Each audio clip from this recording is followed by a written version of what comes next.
Bienvenue chez moi. Encore une vidéo en aparté, cette fois-ci sur la bataille des émotions. Donc cette bataille,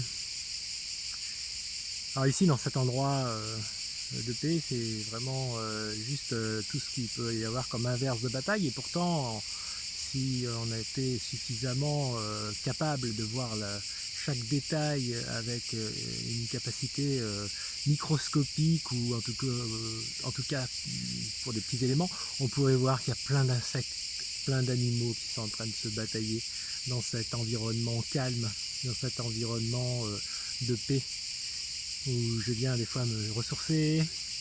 Je viens aussi avec les enfants faire du vélo à fond, des grandes courses sur cette allée droite, en voiture.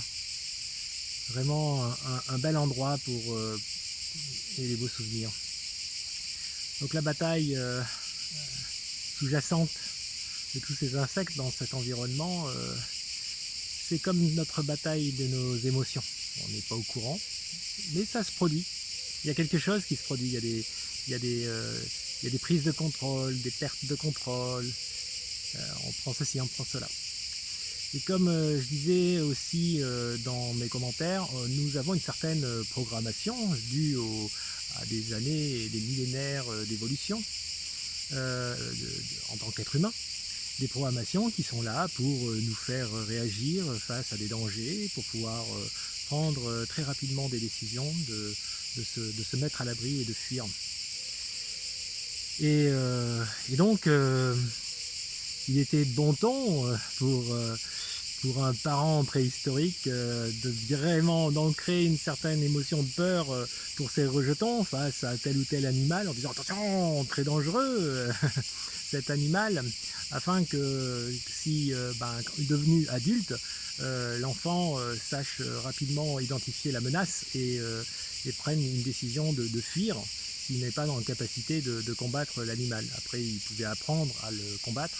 Et après, effectivement, si les parents avaient mis trop de peur, cette capacité à combattre sera diminuée par la peur qui avait été ancrée en lui. Voilà, donc ces batailles d'émotions, ce sont autant de choses qui nous aident à survivre, qui nous aident à être des êtres humains aussi en société, et autant de choses qui nous empêchent de réaliser nos rêves. Parce que la plupart du temps, on est soumis à cela.